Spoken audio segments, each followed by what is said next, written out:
Hello everyone, I'm back in England and I have a huge book haul for you today. So I'm going to go through them all now.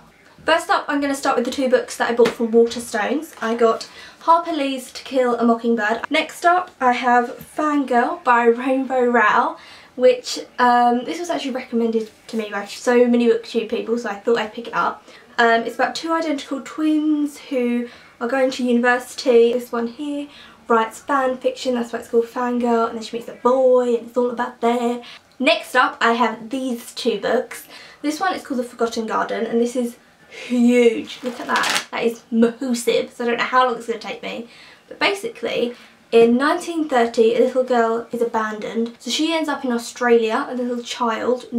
Her family aren't with her. She then, in 1975, the now an old lady, travels back to England to discover why she was, like, where her parents are and everything like that, because she's from England but she got sent to Australia and she spent her whole life living in Australia, and then in her old age she goes back to England to find out why she was abandoned, try and find any family, find out what happened.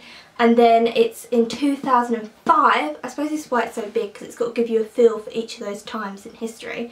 In 2005 she dies, the old lady dies, and her granddaughter Cassandra inherits her house in England, and it's in the garden of that house that she finds out all the secrets. Next up I got My Last Duchess by Daisy Goodwin. This is about a duchess living in the 1890s America, has been raised like money will get you everything, you'll be completely fine. She's from a very rich family. Her mother then takes her over to England and wants to marry her off to a very rich aristocrat. She falls in love with someone who she shouldn't. I'm not normally like a reader of these sort of books, but I suppose because I've never read a book like this, I'm intrigued to know what it's like. Next up I have some books that I bought from a charity shop. First up I've got The Railway Children by E. Nesbit. I then got Jane Austen's Persuasion. I'd read Jane Austen Pride and Prejudice, and I think I've read Jane Austen Emma when I was in GCSE English. I did that there and I really liked them, so I'm really excited to read this. Next up we got Pretties and Uglies, and these are 50p each. I've obviously heard so much about this.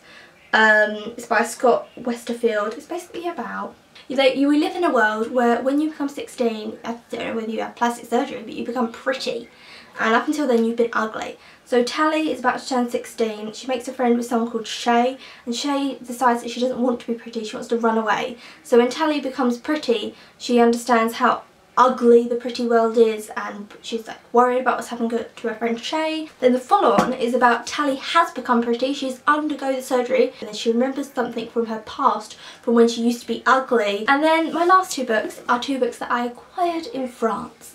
This book is My Family and Other Animals by Gerald Darrell, and I believe Gerald Darrell this is sort of about his life as a child. When he was a child he really loved animals, and so he'd go out and see animals and bring them back, and his family loved animals, his parents, and so it's sort of about that. I then got this book, A Room with a View by E.M. Forrester, and from what I can gather it's about a girl who goes to Italy, and then when she comes back from Italy she really sort of thinks about her life and if she wants to change things within her life. So I am guessing that she falls in love in Italy, and then she decides to hop back over there and be with him. And that's it, that's the end of this mammoth book haul. I'm sorry if this video is really long, I just thought I was never going to get through this. Hope you're having a great evening and see you later, bye!